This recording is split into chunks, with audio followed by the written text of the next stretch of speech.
So, we have been together for almost 10 years. She is financially dependent on me, even though she is a lawyer. She is just lazy and has never put any effort towards her career and stuff in general. She has been suffering from depression and been on treatment for it for a while. She also has an eye problem, the lazy eye issue, which I find the name goes with her personality. She is claiming this is preventing her from seeing, and thus not able to work or study. Said eye problem, however, doesn't stop her from being on her phone and watching Netflix/YouTube all day long, ignoring pretty much every home chore except for cooking. So now there is me, working 2 jobs simultaneously, trying to construct our house and being the sole provider for our home. We live in a third world country and I work for 2 companies in the US, so our standard of living is way high. I am highly antisocial and I avoid any social event as much as I can. I think she is only with me at this point because of the money, which is a lot by local standards. Earlier this year, she had a very bad depressive episode. She took a lot of meds to kill herself and communicated that to her psychologist, who called me to let me know what was happening, and then I called an ambulance. The paramedics came, evaluated her, and told me that nothing she took had potential to cause any harm in the doses taken. That would be the end of it, except, while she passed out, she did so with her WhatsApp open in a conversation with another guy's. She was saying to him things south of, "I want to fuck you really hard."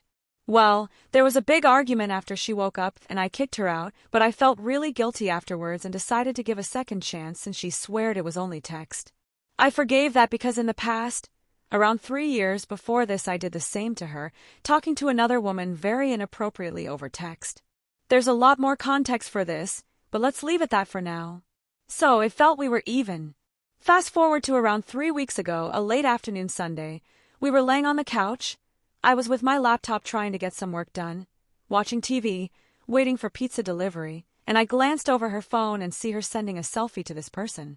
I got immediately mad and I got up and put myself behind her to watch what her was writing. She started covering her phone and checking me to see if I was looking at it. The pizza arrived, and after I picked it up and put on the table, she asked me what's wrong, and I questioned her for who she is sending selfies to. She denies sending selfie to anybody, clear lie, and I absolutely mad screaming at her, telling what I just saw. Obviously, there was a huge argument after this, and I asked her to leave, but this time she denied. She begged me to stay and I let her. Life for the past 3 weeks has been hell. She is begging to me to let her stay, saying it was only text, and she gave me her phone to go through to prove it. However, she deleted all the conversations with that contact. What she didn't delete was a message inviting her cousin, 25F, for a threesome with a teacher she admitted to have sex with while in high school. Again, she claims this was text only, but there is no way to know this since all messages around it are deleted. It was just a couple she seemed to forget to delete. Anyway, this is a problem she finds in me, according to her. Don't give enough attention. Don't tell her things I don't like right when it happens, leaving for moments of crisis like this. I am stubborn. I don't go with her to parties. I eat compulsively and blame her for not following a diet. Reject her in bed, destroying her self-esteem. Even though I could provide some counter-arguments, she very much right about those points. And besides all that, she says she loves me. She is financially dependent on me. She claims to not be able to work because of her condition, which is a lie since she does have some small cases she works on, but they don't give not even close the money for needed living expenses.